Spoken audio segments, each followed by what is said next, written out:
And Stephanie's here now. And I'm disappearing.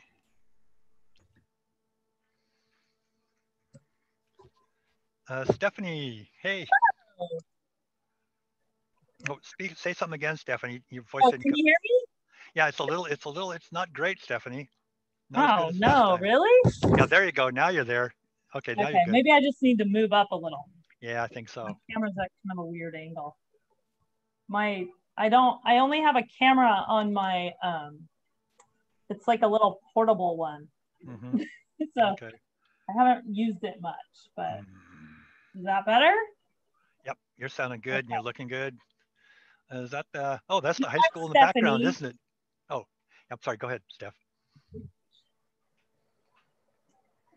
So, uh, so this is my note for the YouTube. We're live on the YouTube now, and we're just finishing up getting our setting up. We'll start the debate at 7 o'clock in about 4 minutes. And with that, I'm out of here. Okay.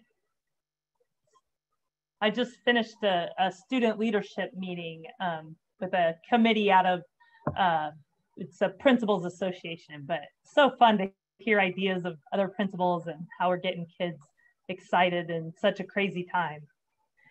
Good for you, Stephanie. And thanks for doing this after that. Yeah, of course, of course. Absolutely. Gonna be fun. So how did this come about? This whole idea for this? Well, it's all about Ron. Ron, you better answer that one. I'm going to run and grab some water because I have 2 minutes and I'll be right back. But I just wanted to be able to say hi before we started. And Ron's been amazing at orchestrating these. And Ron does a lot of volunteer work for me and supports our students. And so I'm helping him out, right, Ron? No, you are the amazing face of our whole show here in Wahkiakum County. I don't know about that, but yeah, somebody told me, yeah, it is fun when people say, I saw you, I like those debates. And so I think it's really great to be able to have an opportunity for our county, to have more of an intimate conversation and learn things. So yeah, very cool. Okay, I'll be fast. Oh well. So how this started was 3 years ago, the Republicans and Democrats got together in our county and said we were running kind of debates in person, and 150 people showing up, and it was great. And we recognized our local candidates have a lot more in common than they have in differences. So then we actually got together and said, let's form a team. And we really got, last January, really got into it. Then of course COVID hit and we decided, okay, we're going to put it all into Zoom now and let's take a risk and see what happens. And fortunately, our local county commissioner candidates said, you know what, we'll be your guinea pigs. We'll try and we'll give this a go and see how it works. And it worked well.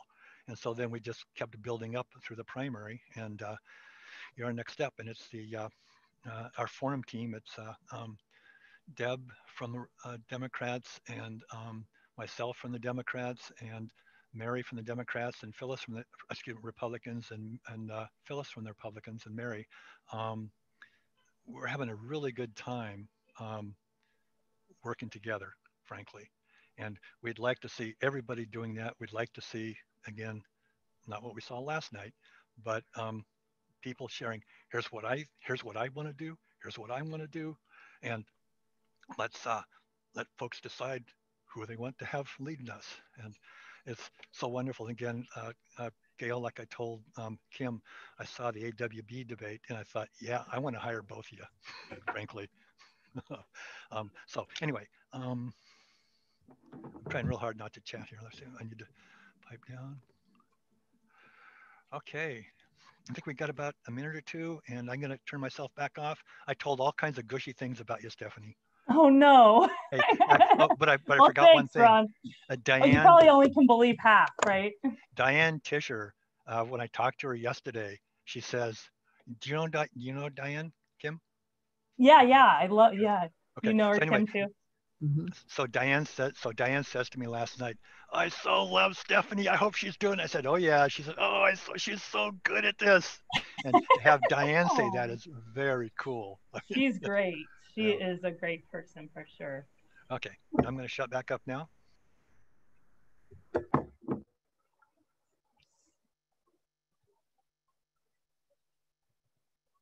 All right, welcome Wahkiakum County.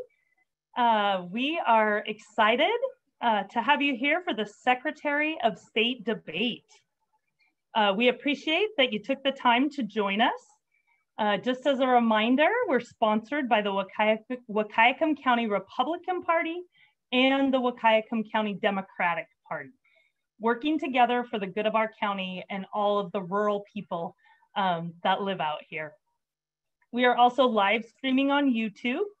Our channel is called Wahkiakum RaadDteam. Welcome, all of you out there in the virtual world. I'm Stephanie Lights. I'm excited to be here and moderate tonight's debate. We have two panelists, Kim Wyman, our current incumbent Republican Party, and we have Gail Tarleton, challenger, Democratic Party. Here are the rules for tonight's forum. All questions have been submitted ahead of time in response to our request that was both in the Eagle and online. There will be no questions taken from the audience. I will ask that each candidate has 2 minutes to respond. With 15 seconds remaining, our timer will give you a warning. At the end of the 2 minutes, the timer will simply state time's up. I will then allow you to finish your thoughts, and then we will move on. After the second candidate has had a chance to reply to the question, the first responder can have an additional 30 seconds. If a candidate has time remaining in her 2 minutes, she may continue speaking if she likes, or you may go to another topic. There will be no banking of time for later. And then I'll just rotate the order in which you answer the questions. All right, are you guys ready? Okay, let's start. For you first to start us off, just take 2 minutes and tell us a little bit about yourself and why you are running. Kim, do you mind starting? I would be happy to. So good evening, Wahkiakum County, and I want to thank the Republican and Democratic parties for putting this together, and I'm very excited that we'll have hopefully students watching this and get a up close and personal introduction to state elections and state races. So I'm Kim Wyman, Secretary of State. I can't remember if I said that. And I am running for re-election because I feel very passionately about elections and making sure that our state's elections are not only accessible, but they're secure, and that every person in our state, regardless of party affiliation, believes that we had a fair and accurate election. And that's the work I've been doing for over 27 years, both at the county level and now at the state. And I'm really proud of the system that we've built here in Washington, and want to continue serving as Secretary of State to advance the ideas that I started with. So 8 years ago, when I ran for the first time, I wanted to modernize our election system. And I'm proud to tell you that we've done that in the last 8 years. We've created a statewide voter registration database that has really provided the security measures for expanded accessibility in new laws like same-day registration. We've made it easier to do business in Washington state by reducing filing fees and making it faster and easier for corporations, both for-profit and nonprofit, to be able to register with our state and give you as a consumer information about how they do business. And finally, making sure that our state records are and historical documents are preserved long into the future for our children's children and grandchildren by creating a new library and archives building. So we're getting ready to break ground on it, and I'm really excited. So I look forward to tonight's debate, and I am looking forward to the questions.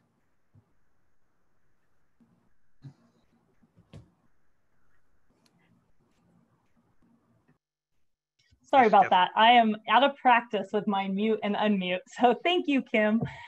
Gail, would you like please answer the same question. Hi, everyone in Wahkiakum County. Love your part of the state. Wish we could be there in person. And sometime soon, we hope we will be. I am Gail Tarleton. I am running for Secretary of State. I'm a state representative. I've been in the legislature representing the 36th district for the last 7.5 years. I'm finishing up my 4th term. And before that, I was a Port of Seattle commissioner in the last Great Recession, and also have worked at the University of Washington for 8.5 years. During the time I was a part-time port commissioner, I worked at the University of Washington. And I've lived in Ballard, which is the northwest corner of Seattle, for nearly 30 years. And I decided to run for Secretary of State last December, because after 3.5 years of working in the legislature specifically to address the risks of foreign interference in our elections that happened in 2016, it was apparent to me we needed to take a whole new approach to protecting every vote, to protecting the elections that we conduct as our democracy from foreign interference and from potential domestic attacks.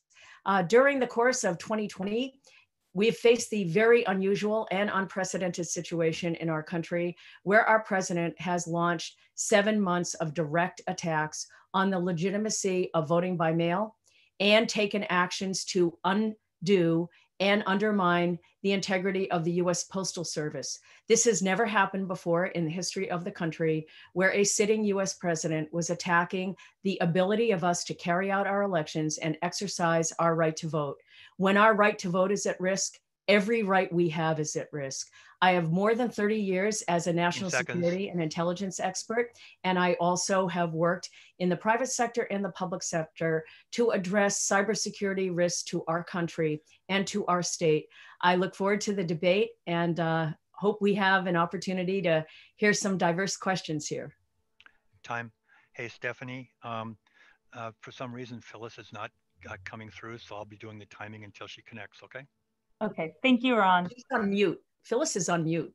Thank you, Gail. Yeah, I tried to unmute her, but it's not happening. Got it. Yeah. Sometimes with the phone, I think it's hard. Okay, so Gail, I'm going to ask you to answer this question first. The Secretary of State website lists 13 primary responsibilities of this office. Besides supervising state and local elections and overseeing the Washington State Library, what is a lesser known primary responsibility of the Secretary of State? And how do you plan to handle that responsibility? It's important for our voters and all of our Washingtonians to know that there are constitutional responsibilities of the Secretary of State and then statutory responsibilities, the kinds of responsibilities that the state legislature over the course of years and decades has chosen to provide responsibilities to the Secretary of State's office, just as they would for the Department of Commerce or the Department of Fish and Wildlife as our state has grown. And so my responsibilities as a legislator in the 21st century has given me some perspective on the way in which we have added those responsibilities without necessarily providing the financial resources to carry out the job.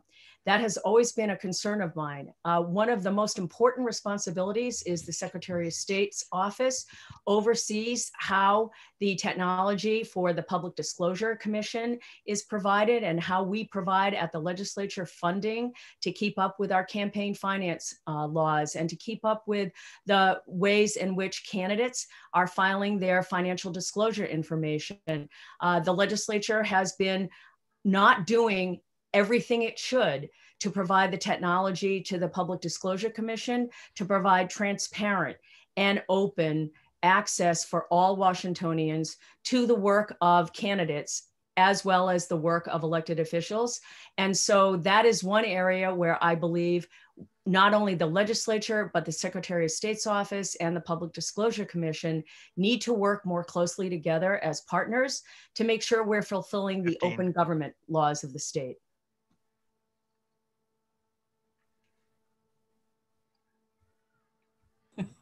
It's okay. Go ahead and go. I am so sorry.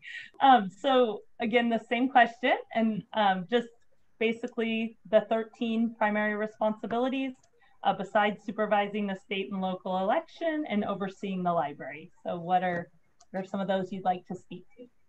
Well, of course, the most high profile and really attractive parts of the office, normally I'd say sexy, but I won't, is the constitutional duty of being the keeper of the state seal and making sure that when it's used only for state purposes. But I think one of the programs that's a very small and mostly unknown program by a bunch of the population in Washington state is the address confidentiality program. And this is a small program that is available to protect the physical home addresses of people who are survivors of domestic violence and stalking. And we're really proud of this program. It came out of the early 1990s when people realized that perpetrators of these crimes would find their victims through public records requests of all things. They would call the local phone company and say, hey, what is Kim Wyman's address? And because it's a public record, they would have to give it up. So what we do is we provide a PO box for program participants, and all of their mail comes to us, and then we send it on to their physical address. And we also help protect their marriage records and voter registration records, because that was 2 record series that had the same outcome. We work with our county partners to do that. And we're really proud of this program. It still holds up even in the modern era of social media. And we have over 4,000 participants in our program, which is very sad. And over half of them are minor children. So it's really important that we maintain this program and continue providing these services, and really take the time to get out and get that information out to the service agencies and support agencies that help these survivors. So those are the 2 really probably not that well known parts of the office. The other areas would be the specialty libraries, like the libraries that are in our correctional institutions, state penitentiaries and state hospitals, as well as the Talking Book and Braille Library in Seattle that services patrons across the state. Nice. Thanks, Kim. So the next question is along the same lines. While not a primary responsibility, the Secretary of State assists with international trade and cultural missions. How do you plan to use your office to represent rural Washington, places like Wahkiakum, in international trade and cultural missions? Kim, will you go ahead and start this time? I'd be happy to.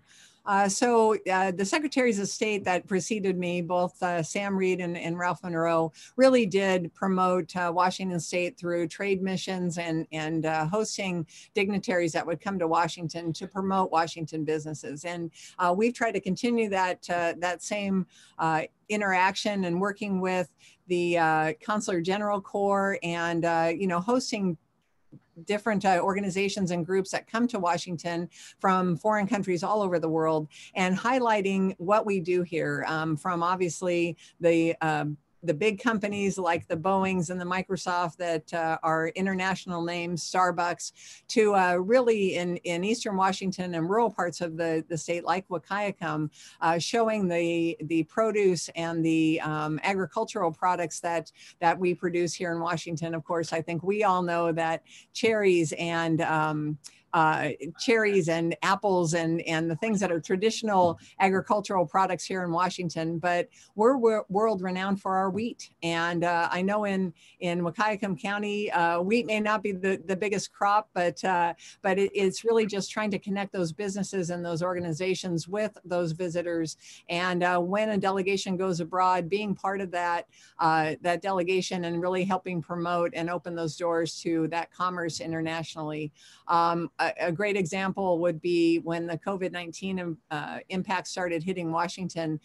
Taiwan reached out to Washington State and provided, I can't even remember the number, but like 20,000 masks so that we could help our election partners across the state have those available for election day, and for their workers that are processing absentee and absentee ballots. Been doing too much talking to other states, processing vote by mail ballots. So all these partnerships kind of come together and really help to promote Washington internationally. We had a foreign exchange student from Taiwan a few years ago, and she was very worried about my family and masks and sent us a couple hundred. So yeah, they're very caring that way. So Gail, would you please also speak to that question? I have spent my career in international trade and economic development and international security arena. And actually that's how I got to know our former Secretary of State, Ralph Monroe, who served on a nonprofit board with me, the Foundation for Russian-American Economic Cooperation. As a legislator, I have served for 7.5 years as the House Democratic delegate with House members and Senate members from the House and Senate Republican and Democratic parties on a group called the Pacific Northwest Economic Region. I am the vice president of PNWAR, and PNWAR has had events in Vancouver, as well as taken tours in Grace Harbor for years now. I have also served as the co-chair of PNWAR's tourism working group. I am on the Technology and Economic Development Committee in the House, have been for 7.5 years. I am also responsible right now for making sure that we are figuring out how we bring the tourism economy back to Washington State, working as House Finance Chair with groups of legislators and individuals in the state executive offices. I have a long tradition in my work that when we bring tourism and trade and businesses into every single part of our state, we are accelerating not only great jobs, we're accelerating local economic development opportunities. In the rural communities, this is where I learned the critical importance of our 75 public ports. As a port commissioner for 5 years through the Great Recession, I worked with the American Ports Authority here in Washington State. I worked with the West Coast Ports Authority. I visited the ports up and down the Columbia River. We have built partnerships with Portland as well as with our rural ports to make sure we are moving fish and timber and all of our ag products to all of our export markets. I'll look forward to continuing that long effort in Washington State. My apologies, I missed the time on that one. That's okay, Ron. It was hard for us to hear you, so just a little bit louder would be great. So will do. Okay. Thank you, Gail. Okay, so our next question, you've touched on it a little bit, Gail, but we'd like to talk a little bit more about voting by mail. So voting by mail, we've been doing that in Washington State for several years. With all of the national discussion about the dangers of mail-in voting, what advice would you consider most important to share with election officials in their states, in other states? And what have you learned from them about voting by mail? Voting by mail has been in place in Washington State since the legislature passed it and the Governor Gregor signed it in 2011. It is the safest and most secure form of voting in the country. And it is appalling that we have not had a voice in this state standing up to the attacks on our voting by mail system, the system in 4 other states. Absentee voting is absentee voting by mail in all of the states around the country. President Trump has been attacking the integrity of our elections and our democracy for 7 months now.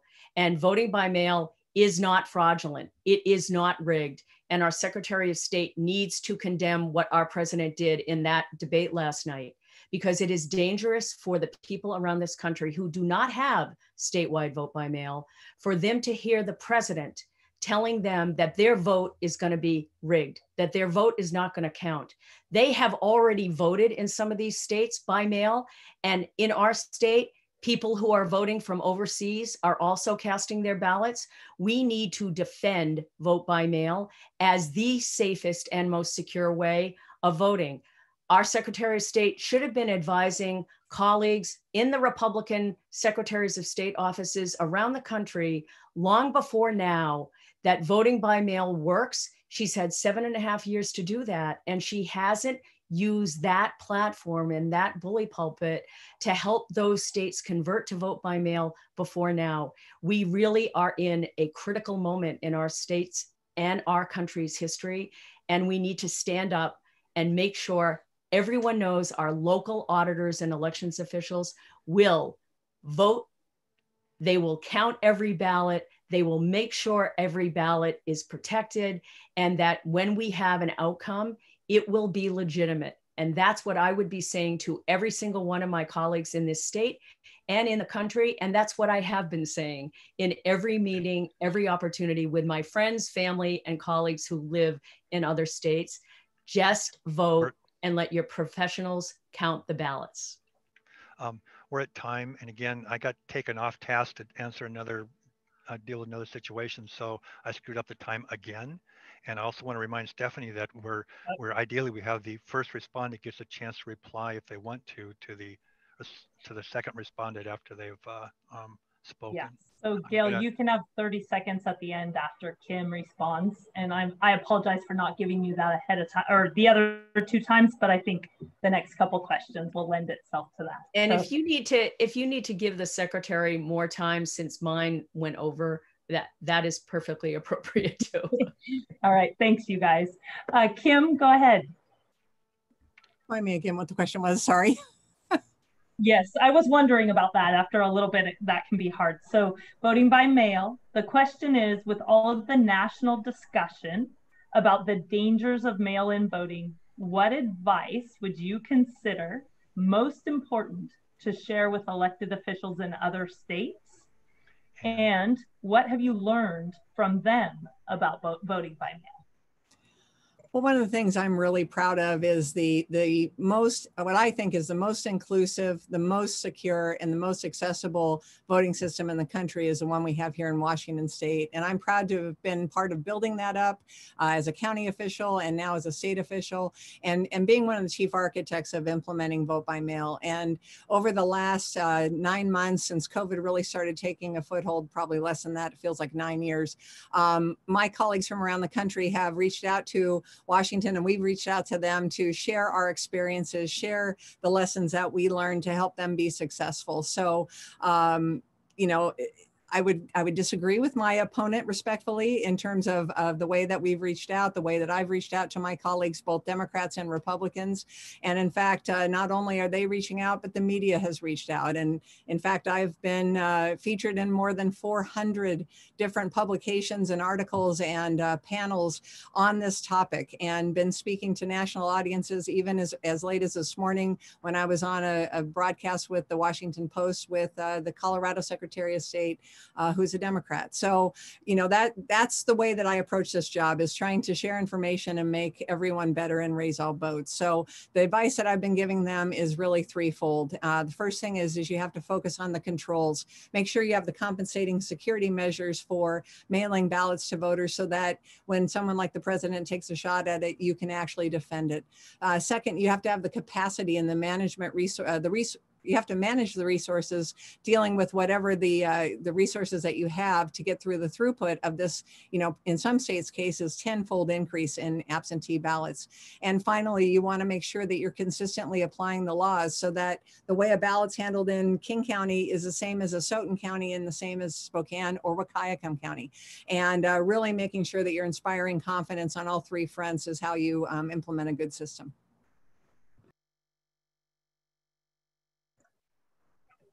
Gail, would you like 30 seconds to respond? I would, because the issue of voter fraud and rigged elections is a crucial part of the debate that is happening nationally. And while we had vote by mail, and while our secretary was talking to 300 different media outlets about how vote by mail works, at the same time, she was having Republican secretaries of state meeting in secret with the Heritage Foundation to talk about voter fraud. Whatever her reasons were for participating in that series of secret meetings, the public only knows that there's a discussion about voter fraud connected to vote by mail. And the individual at the Heritage Foundation whom she was meeting with is discredited as an individual by a federal judge that he knows nothing about vote by mail and the nature of the security and safety of vote by mail.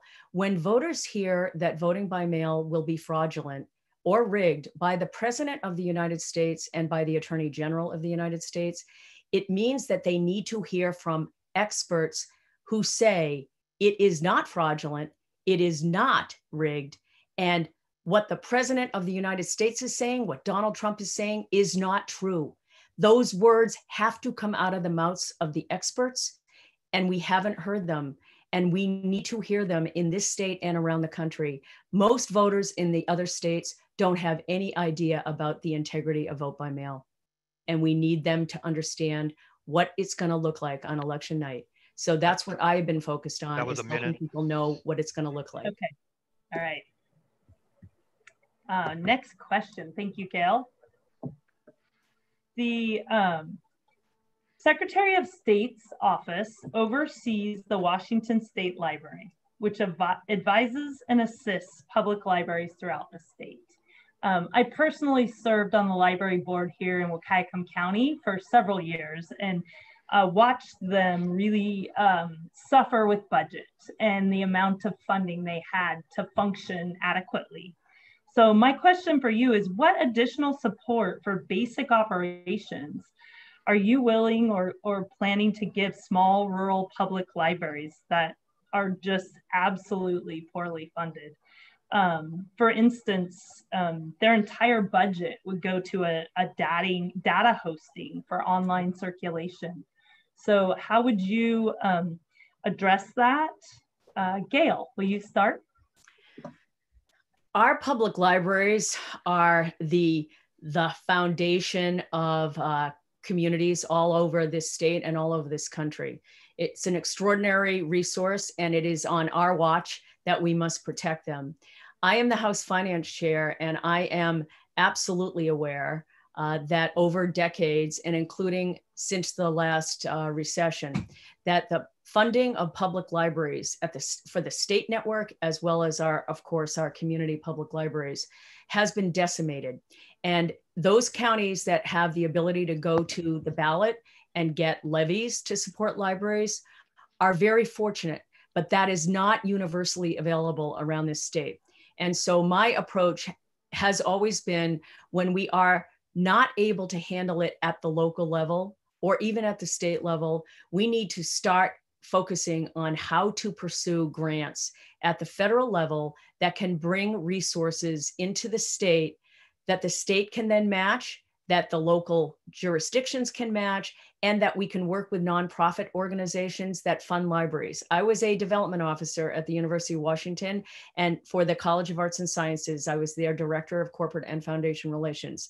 And that is exactly what my job was, finding the money from public and private sources to support the library at UW, to support the theater programs, to support the dance programs, as well as the science programs and the social studies programs, all of the sociology and archaeology, the Burke Museum. These are our treasures in our state, and those local libraries 15 seconds. be the beneficiaries of what we at the state can bring into this state. I am an expert at getting federal funding into our state, and I will do that for our libraries. Kim, what is your take on funding rural libraries? Well, when I first came into office as Secretary of State, we were really in a crisis with the library funding. It was really inherited from when Sam Reed was given the responsibility back in 2001 for the state library. And it was cut over and over and over again to the point where it couldn't take any more cuts. And of course, we were coming off some tough budget years. And I really fought for the library and worked with the legislature to create a funding model that would sustain the library into the future with recorded document fees. And this is important because one thing that people don't understand necessarily about the federal funding of local libraries is that funds flow through the state library from the Library of Congress. Funds like LSTA money, which I can't remember what the acronym is, but this is money that can be used for programs at the local level. And we can leverage that money in ways that local libraries can't. For example, we can buy software for all of the local libraries to use for their card catalog. And we can get it, you know, on an economy of scale that a small local library can't have. And they can actually use that money that they would have had to pay, you know, a couple $1,000s, which is something that could go to direct service. They can shift that money there. And we have been leveraging that with many programs like the Microsoft, I'm blanking on the name, but it's a learning academy, Linda, and allowing anyone from high school students to college students to people working from home to get Microsoft training at no cost, and even get certifications at no cost through these funds. And so we've helped local libraries use technology and do programs that help local people in their communities use technology, like how to use a laptop or how to 15 use seconds. A tablet. And all of these programs are possible because of the match that the federal government gives to our federal dollar, our state dollars. So that's why I fought really hard to make sure that we had the funding for the state library to help local libraries like those in Wahkiakum. Thank you. Gail, do you have anything to add? I'd like to just make sure we're all thinking about the situation we're in with the pandemic, and to think about how we can build stronger networks with the rural library system and the rural schools. I think a number of schools, libraries, community centers are going to be needing to share technology. They're going to have to be building common networks so that kids can be taking tests in a library, a local library, as well as in a rural school, as well as potentially in a community center. So we need to look at that too. Okay. Kim, you will start the next 2 questions because I was a little out of order with the 30-second rebuttal. So you'll go first the next 2 times. And question number 6 is, again, in reference to the Secretary of State website. It says the Secretary of State created the Washington State Election Security Operations Center to provide security services to both state and county election officials. Does this mean small counties like Wahkiakum are safe? What else can you or we do to prevail against cyber attacks? Well, really over the course of the last 4 years, and actually years before that, as soon as we started putting election night results up on the web, election officials have been aware of cybersecurity and been putting those measures into place. But following 2016, it really took on a new level when we became part of the nation's critical infrastructure. And so we were in the process of bringing up our statewide voter registration system called VoteWA. And in that process, we worked with the 39 county auditors and election officials to build this system in a collaborative effort. And what became very apparent to me in that process is that, you know, big counties like King County, Snohomish County, Clark County are well funded, and they have cybersecurity and IT professionals oftentimes in their elections division. But you get into a medium or small size county, they're lucky if they have an IT person in the county, let alone in the elections division. So what we wanted to do is provide this robust cybersecurity framework for not only our new system that was statewide, but also for those counties that needed that extra help. And so I'm really proud to tell you that we have some of the best cybersecurity minds who are running and overseeing our election system, not only making sure we have strong firewalls and good monitoring software, but doing the training and the education of our election officials so that they are not going to click on an email attachment and bring in malware into our system. We've implemented multi-factor authentication so that we have another layer of security to get in our system. And we've done tabletop exercises to help our local officials prepare for situations like a cyber attack. And out of that came continuity of operation plans that we worked 15 seconds. And we actually have done a statewide continuity of operations plan as well. So these things all put us in a great position when COVID hit. We were able to use those, and we'll continue using them throughout the election. Time. Okay, thank you, Kim. Gail, would you like me to repeat the question, or are you okay? Good. There are three really crucial parts to every emergency management and response planning that go into not only being prepared for the event, but mitigating the effects of it and recovering from it, okay? Preparing, mitigating, and recovering. The Emergency Operations Center in Washington State is a critical part of our emergency operations for the whole state. It concerned me, frankly, that the Secretary of State set up a separate security operations center with federal money that would not be completely integrated under the command structure of the Emergency Operations Center. Because when elections infrastructure, like election systems, networks, voter information, are attacked under a cyber event, it's not just attacking the Secretary of State's office or the elections equipment. It is a potential attack that will disrupt and interfere with and potentially penetrate Washington State's systems and networks writ large. Our digital networks are all connected. I am very concerned that the Emergency Operations Center might not have direct, immediate knowledge of what is going on in the Secretary of State's office. And I'm also concerned that the Secretary of State in 2019 went to DC and testified against critical cybersecurity funding that would have been part of federal legislation called HR 1. And she testified against that. And that cybersecurity funding would have brought billions of dollars to the whole country, as well as our state, of course. And we could have used it this year because that's the kind of threat we're facing. So for the record, I wasn't against HR 1. I wanted to make the bill better and had concerns that I wanted to address.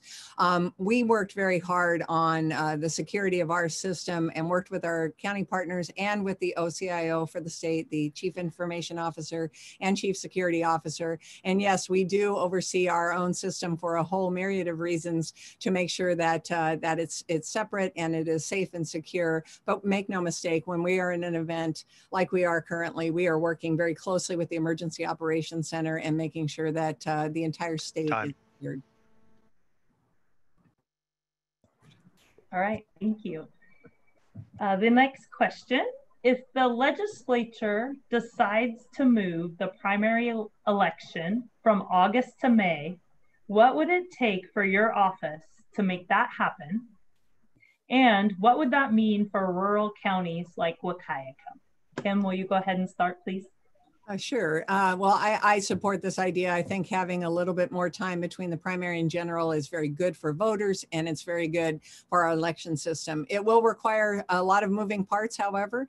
The first one will be moving back the filing week for candidates to probably February, depending on what date they settle on for the primary election. And this could be a bit of a challenge because the legislative session could be in force and could be active. And if the legislature is in session during an even numbered year when they're on the ballot, it gets a little challenging because they're under a fundraising freeze, and yet they would have to file for office and potentially need to raise money. So there's definitely some technical elements that need to be worked out on the finance portion of it and the campaign side. But I think that if we could put more space in, it would allow counties like Wahkiakum more time to prepare voter pamphlets that are now required of them for elections. It would give them more time to prepare them between the primary and general when they're narrowing down candidates and figuring out what's going to be on the ballot. But mostly it's going to be hitting at a time when voters are actually home and engaged. I think the biggest challenge has been with our current August primary system, which is a really good step in the right direction. We needed to move it earlier so we had more time for our mailing of our military and overseas voters ballots. But August is just difficult because people are not engaged. They're on vacation, their children are out of school, they are really just not thinking about voting until after Labor Day usually. And we certainly have seen that in the decreased activity of voter participation in those August primaries that we've had in the last 5 or 6 years. We saw a huge increase this year in the August primary because of just the attention being paid 15 seconds. By the presidential race, and then of course people being home for COVID and being more readily available. But we need to move the primary earlier. Thank you, Kim. Gail? We can figure this out. The primary reason for having any election at any given time is to maximize the number of people that will actually be able to perform their right to vote, exercise their right to vote, and voter participation in the first part of the year for a top two election. I don't call it a primary because it's not party versus party. It's the top two election. I would love to see a much higher voter participation in the top two election, because that's when the vast majority of voters are going to find out who is actually running for office. And when we have such a small turnout in the August elections, the vast majority of voters don't actually know who they're going to see on when they show up on the November ballot. They don't know that so many candidates may have been on the August ballot, and then they're left with two people and they're saying, why did those two people land on my ballot?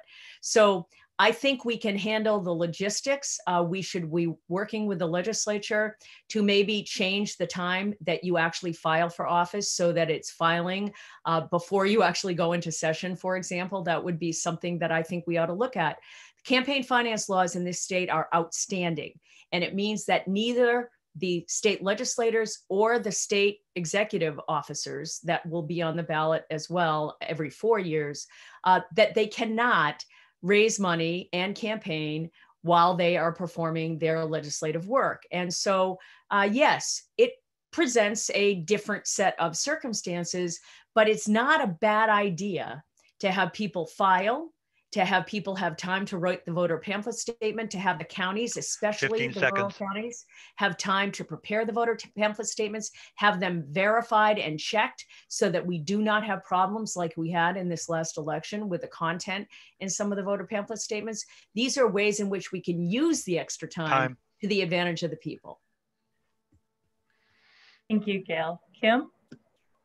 I just think across the board, it's a good idea. I think the last logistic element that needs to be really considered, though, is the impact it could have on the special elections that are normally held in the spring, in February and in April. Our local districts, like school districts and fire districts, use these for bonds and levy issues. And so we need to be thinking about the impact that would have, and if we needed to maybe add a special election date later in the year. But again, these are things we should work through.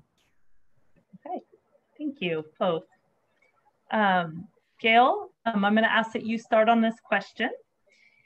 What have you personally initiated, or what do you plan to initiate to increase voter registration and participation in our future elections? In particular, while out doorbelling last week, a householder told one of us, "I don't vote. My entire family doesn't vote. You go ahead and do whatever you want." And so what can you do to help us educate voters and get more people out there to vote? It is the priority of our time that we address this really serious situation. It is not right that in this state, more than 1 million eligible age voters in Washington state, potential voters in Washington state, aren't even registered. Okay, more than 1 million out of 5.9 million who are eligible. This is terrible, and we should have been addressing it long ago. The other part of our equation is that if we want to increase voter participation, we need to increase the number of people who are actually registered to vote. Because if we are not doing that, we are not understanding why people are not participating. I already tried to do this in the legislative session this past spring. We got an elections funding bill passed that will give the local auditors and elections directors a lot more funding at the local level, because the state will reimburse them for the cost of conducting the state and federal elections, okay? Local jurisdictions have very little resources to do voter education, to do voter outreach, to do community efforts, finding out why certain parts of their community are not participating in the right to vote. I want to make sure that everyone understands this. if the Secretary of State's office is not the lead champion and cheerleader for voter education and awareness in a changing society, when our state is one of the fastest growing states in the country, when rural communities don't have the opportunity to have access to the vote because they don't have as many ballot boxes, they don't currently print voter pamphlet statements, and the legislature has addressed that this past session. We are going to provide them the funding to do that for both August and the general elections. These are the ways in which we find out who is underrepresented and what is it that they need from us to feel like they have access and that their vote will be counted. Thank you, Gail. Kim? Well, I'm actually really proud of Washington State and the work that the county election officials do, the county auditors and the elections division in King County elections. That was redundant, sorry. I'm really proud of the partnerships that we've formed. They're out in their communities. They're figuring out ways to make sure people are registered to vote. And again, I would probably disagree with how my opponent just framed our voter registration system here in Washington State. We have the most accessible and secure system, and we've worked really hard to keep those two things in balance. So first and foremost, when you look at the voting eligible population, so these are people who are over 18, who are eligible to vote in every way, depending on which number you use, and there are a couple out there, between 87 and 93% of our eligible voters in Washington State are currently registered to vote. We are at right now about 4.7 million people who are registered to vote. By election day, I think we'll be topping out close to 5 million. And I'm proud of that. And in fact, I would beg to differ. There are not a million people who aren't registered in Washington State that are eligible. It's about 800,000. We actually, because of a great project we started working on and pioneered in Washington State, a consortium of states called ERIC that is not only keeping our voter rolls up to date, but identifies people who are new to Washington, who've gotten a driver's license, moved into our state. And we proactively send them a card. We just did this about a week ago that tells them how to vote. It contacts them directly and says, you know, go to votewa.gov and sign up and register to vote. Here are the ways you can do it. Here you can, we give them all of the information.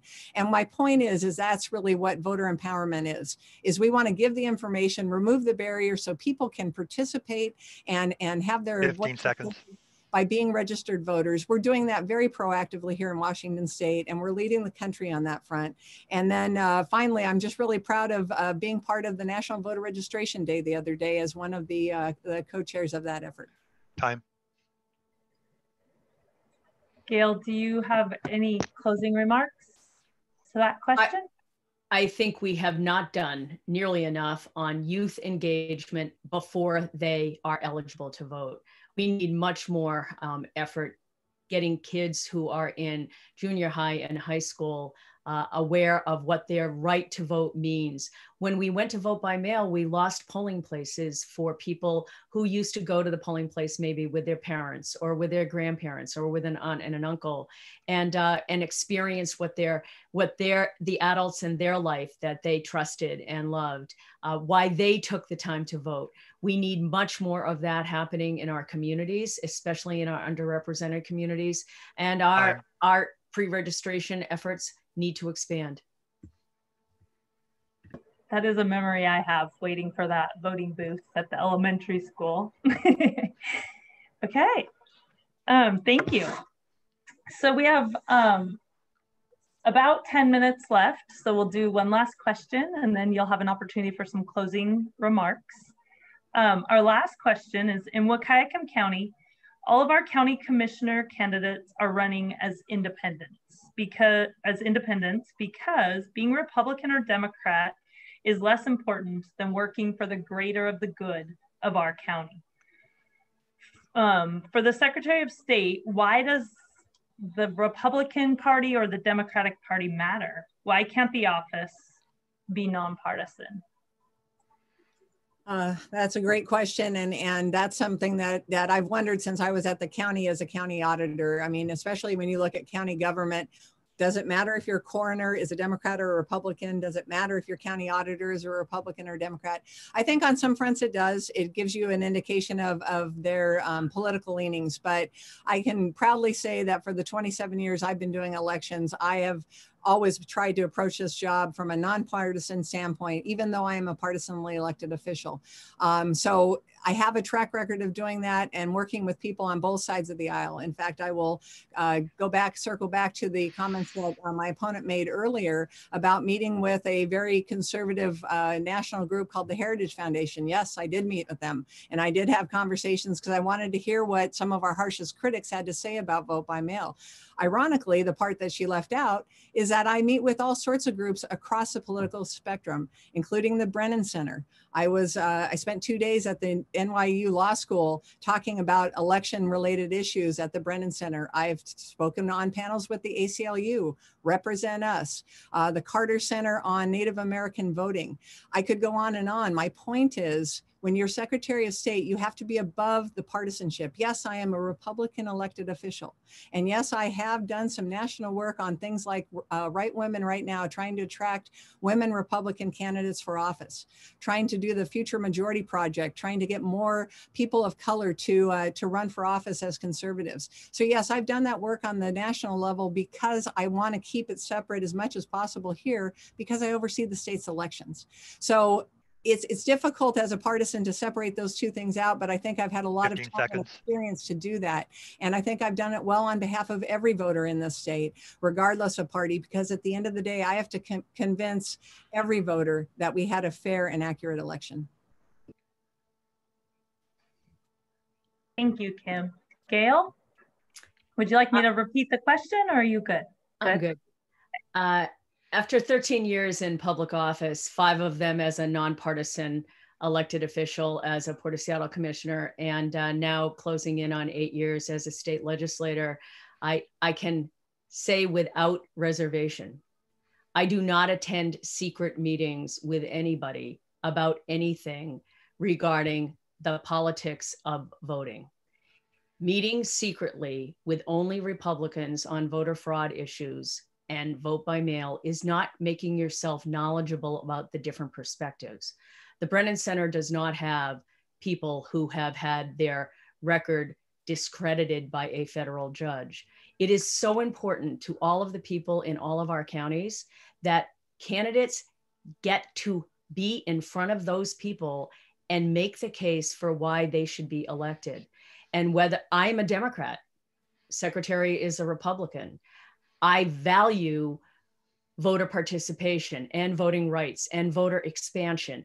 And I believe in that so that I can advocate for it in a bipartisan way with all of my colleagues, both in the legislature, at the executive branch, and with my friends and colleagues around the country. I serve on the board of a group called Women for Action in New Directions. It is elected women around the country who participate in that group to advance women. I am a vice president of Pacific Northwest Economic Region, which is legislators from the Pacific Northwest states and the Canadian Northwest provinces. And they are Republicans, and they are Democrats, and they are independents, and they are Green parties, and they are Native Americans. And we meet in a bipartisan way to advance the economic and trade interests of our whole Pacific Northwest region. I will do that as a Secretary of State as well. We have a responsibility to convince the people that we are fighting for them. And our party label is why we believe in the democratic values for me.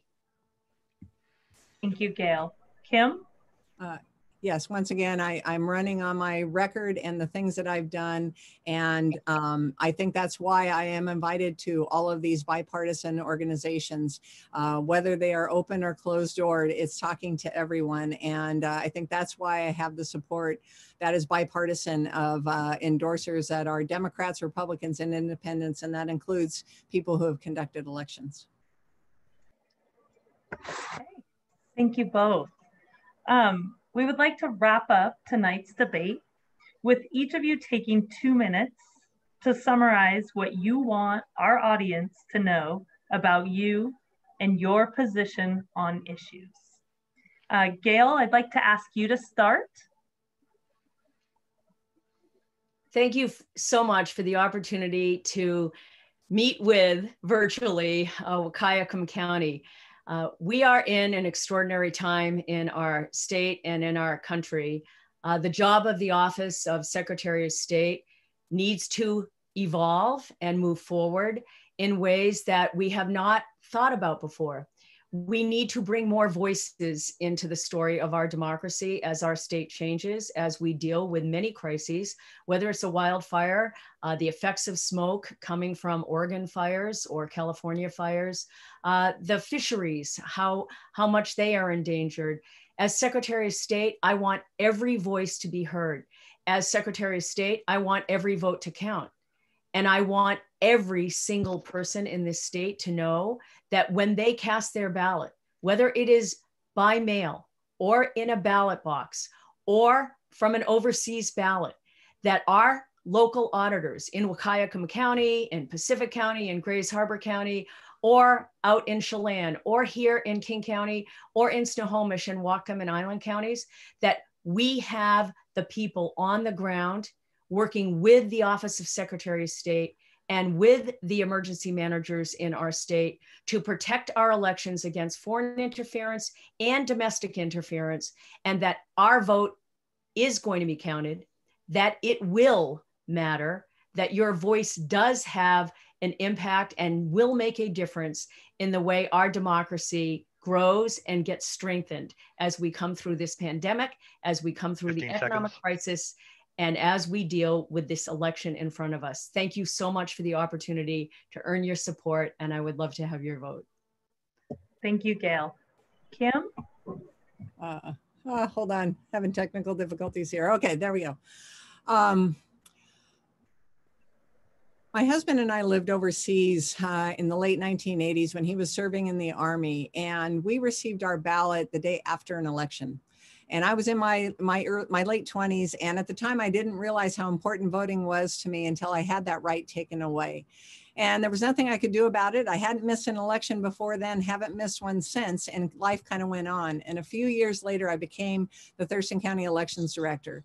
And I made a promise to myself that that would not happen to anyone in my charge. And I have kept that promise for 27 years. I spent my career making sure that I had the professional credentials and understood how to not only run elections, but how to manage IT innovations, how to adapt to cybersecurity and make sure our system is secure. And really the things I focused on are leadership, innovation, and integrity. And this is what you have before you as a voter tonight. I'm running on my record. I've overseen over 120 elections and really helped build this very accessible and secure voting system that we have here in Washington. That is a national model. I've earned the trust and respect of my colleagues in the election profession, including auditors and elections directors and secretaries of state from both parties, Republican and Democratic Party, as well as independents. And I say that because that's the most important trait a Secretary of State has to have, is trustworthiness. And at the end of the day, when the election dust settles and everybody goes home from the election, you want people to believe that we had an accurate and fair election. And that's what the Secretary of State needs to deliver on. I'm going to use my 15 seconds. And my track record to do those things on behalf of the state of Washington. I ask for your vote, and I hope that this evening that I earned it. So thank you very much. A big thank you to everyone for being here tonight. All of you out there in Wahkiakum County. We would also encourage you to view a recent debate between these two candidates that was hosted by the Association of Washington Business and is available online. I would like to give a really big and wonderful thank you to our current Secretary of State, Kim Wyman, and also her challenger, Gail Tarleton. Thank you both for being here, for taking the time to speak with us tonight. I would also like to remind everyone that we are going to continue to have these debates over the next several weeks. Next week, same time, we will have a debate between our Legislative District 19 Senate candidates, Dean Taco and the incumbent, and Jeff Wilson, his challenger. I also would like to thank our Wahkiakum County Democratic and Republican parties for hosting these debates. And I encourage all of you to vote and be educated voters by listening and reading and understanding what we have presented to us on our ballots. Have a great night. Thank you all. Thank you. Thanks, everybody. Thank you all. Thank you. Okay, I'm going to end the YouTube here in about 20 seconds.